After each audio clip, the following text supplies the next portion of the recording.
lwagala kuvaamu kiki ekigenda mu maaso ku lubuto olwo. Alipoota ya minisitule y'ebyobulamu eyafulumizibwa omwaka gwa 2013 yalaga nti ezimu ku nsonga eziviirako abakyala okufiira mu ssanya bwe zireetebwa okuggyamu embuto. Kigambibwa nti ku buli bakyala 100 abafuna embuto 39 baziggyamu. Ne tupima omutwe gw'omwana. Newankubadde abakyala okuggyamu embuto bagufudde muze, basaanye bakimanye nti ssemateeka w'eggwanga akawaayiro aka 22 ennyingo ey'okubiri annyonnyola nga bwe watali muntu alina lukusa kuggyawo obulamu bwa mwana atannaba kuzaalibwa okuggyako nga kiyise mateeka. Kakati okibeera nga kiri mu mmoro ye Bayibuli egamba omwana n'abeera muto tolina kuggyamu kasaba ng'afunye olubuto tolina kuggyamu ki lubuto olwo obeera ossa omuntu oli kubanga oli omuntu abeera mu lubuto ani yamwogerera. Kati awo ne constitution yaffe ya Uganda weyingiramu ndowooza article 22 egamba constitution yaffe egamba nti teri muntu alina buyinza kuggyawo ki bulamu bw'omuntu okuggyako ng'akikoze mu mateeka.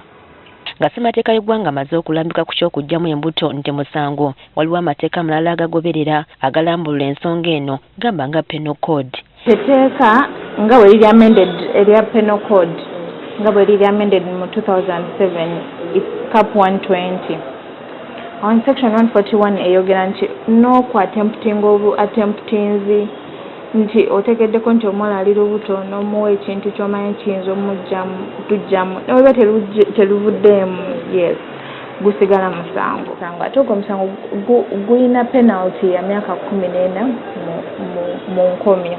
Ekikolwa ky'okuggyamu olubuto tekyawula muwala atannaba kwetuuka oba omuntu omukulu. Bwe baba bagamateeka bagamba omukyala naye kati omwana ne bw'obanga olina emyaka 17 obanga olina emyaka 16 oba myaka 13 kasita ofuna omwana oba ofuuse mukyala.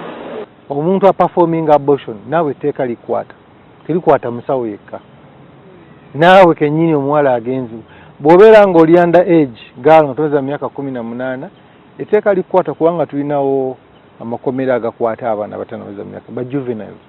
Okuggyamu olubuto newankubadde musango gwa nnaggomola waliwo akalembereza akaliwo naddala akaweebwa abasawo nga waliwo ekizuuliddwa. Waliwo circumstances ezibeerawo nti ku ssaawa eyo omukyala otasobola kusitula lubuto because of health complications nti either omwana akola ki omwana surviving oba maama survivinga so oyo omusawo asobola okukola decision nti olubuto bakole ki baluggyemu.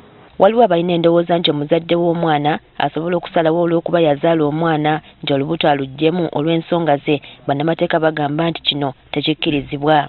Ekisooka abazadde si be bagaba consent okuggyamu olubuto kubanga twogedde n'enkulaga nti zirina kuba nsonga nga ziri mu mateeka lwaki olubuto olukola ki luvaamu. Okay. So si muzadde nti gw'osalawo mwana wange akyasoma olubuto baluggyemu muzadde obanga gw'owadde komandi naawe etteeka likwata okusibibwa.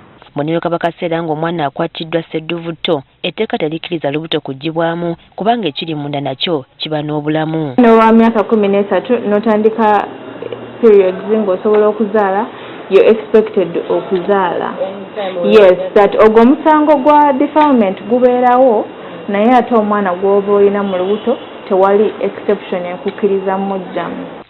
Okusinziira ku mateeka okuggyamu olubuto musango newankubadde waliwo ebiseera ebimu lwekikkirizibwa kyokka nga kirina okukolebwa omusawo omukugu eyaweebwa olukusa n'akola n'alipoota erambulula obulungi lwaki kyasaanidde olubuto olwo okuggyibwamu ng'era singa terwaggiddwamu obulamu bw'omukazi oba omuwala tebwandisigaddewo.